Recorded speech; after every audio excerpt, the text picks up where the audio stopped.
नमस्कार दोस्तों, मैं आपका स्वागत करता हूं आपका इस खास पॉडकास्ट में, जहां हम बात करेंगे एक ऐसे घोटाले की जिसे देश ने कभी भूला नहीं।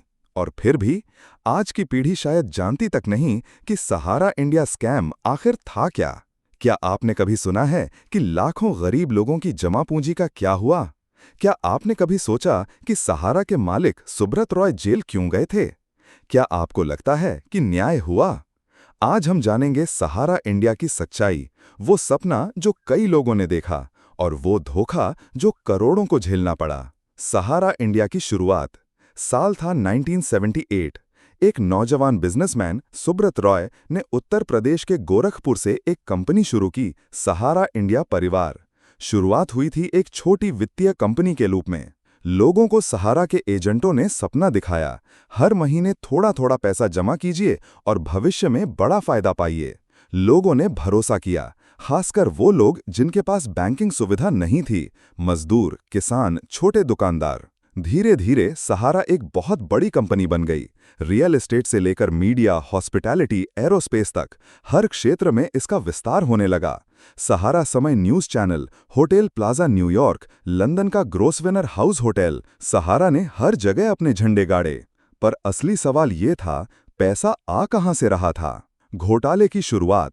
साल 2010-2011 में सेबी यानी securities and exchange board of India को शक हुआ कि सहारा ने दो कंपनियों के माध्यम से सहारा इंडिया रियल एस्टेट कॉरपोरेशन साइरकल और सहारा हाउसिंग इन्वेस्टमेंट कॉरपोरेशन साइचिल 3 करोड़ से ज्यादा निवेशकों से 24,000 करोड़ रुपए जुटाए, बिना सेबी की मंजूरी के। न नियम, न रेगुलेशन, न कागजात, बस एजेंटों के जरिए पैसा लिया जा रहा था। सेबी ने सहारा को नोटिस भेजा। सहारा ने जवाब दिया, ये निवेशक गरीब हैं, गांव के हैं, उनके पास पैन कार्ड नहीं, बैंक अकाउंट नहीं, हमने उनका भला किया है। लेकिन सेबी ने मांग की, आप हमें हर निवेशक का नाम, पता, रसीद दिखाइए। पर सहारा के पास वो सब नहीं था। 2012 में सुप्रीम कोर्ट ने कहा, सहारा को ये 24,000 करोड़ रुपए 15% ब्याज के साथ सेबी को जमा करवाना होगा ताकि निवेशकों को लौटाया जा सके। सुब्रत रॉय की गिरफ्तारी। फरवरी 2014। सहारा सुप्रीम कोर्ट के आदेश के बावजूद पैसा नहीं दे पाई। अदालत ने कहा, पोर्ट की अवमानना हुई है। 28 फरवरी 2014 को सहारा प्रमुख सुब्रत रॉय को गिरफ्तार कर लिया गया। उनकी गिरफ्तारी एक बड़ी खबर बन गई। कहा गया कि जब तक सहारा पैसा नहीं लौटाएगा, सुब्रत रॉय जेल में ही रहेंगे। पर इसके बाद शुरू हुआ एक और खेल। सुब्रत रॉय ने कहा, हमारे पास प्रॉपर्टीज हैं, हम बेचकर पैसा देंगे। कोर्ट ने भी उन्हें कुछ मोहलत दी, लेकिन रकम पूरी नहीं हो रही थी। 2016 में उन्हें पैरोल कर छोड़ा गया क्योंकि उनकी मां की तबीयत खराब थी, लेकिन फिर वो कभी वापस नहीं गए। लाखों लोगों की जमा पूंजी क्या हुई?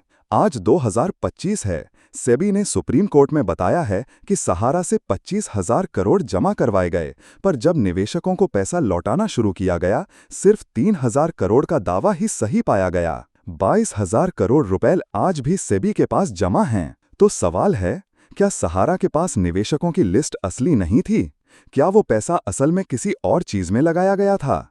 क्या इन करोड़ों गरीब निवेशकों को कभी उनका पैसा वापस मिलेगा? देश भर में लाखों लोग आज भी कोर्ट के चक्कर काट रहे हैं। सहारा रिफंड पोर्टल नाम से सरकार ने वेबसाइट बनाई है, पर रिफंड मिलना बेहद मुश्किल है। सरकार और राजनीति का कनेक्शन। सुब्रत रॉय केवल एक बिजनेसमैन नहीं थे, वो एक पावरफुल इंसान थे। बड़े नेताओं से नजदीकी, क्रिकेट टीमों में इन्वेस्टमेंट, आईपीएल की टीम, फिल्म इंडस्ट्री में पैसा।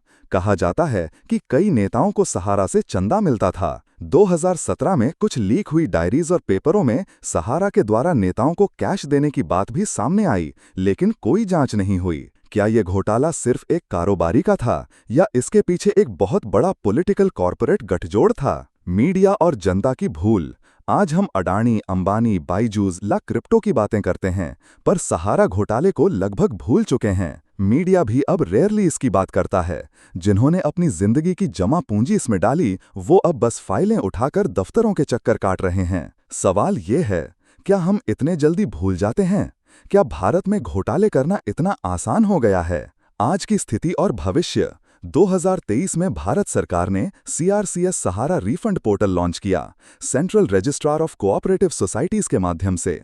ये कहा गया कि 10,000 करोड़ रुपए तक के रिफंड की प्रक्रिया शुरू की जाएगी, पर अब तक बहुत ही कम लोगों को पैसा मिला है। सुब्रत रॉय नवंबर 2023 में निधन हो गया। उनका जाना एक युग का अंत था, पर उनके पीछे सवालों का पहाड़ छोड़ गया। अब सवाल है, क्या देश को कभी जवाब मिलेगा? क्या निवेशकों को उनका पैसा मिलेगा? दोस्तों, सहारा इंडिया घोटाला सिर्फ एक फाइनेंशियल स्कैम नहीं था, ये एक भरोसे का कत्ल था। वो भरोसा जो गरीबों ने एक कंपनी पर किया और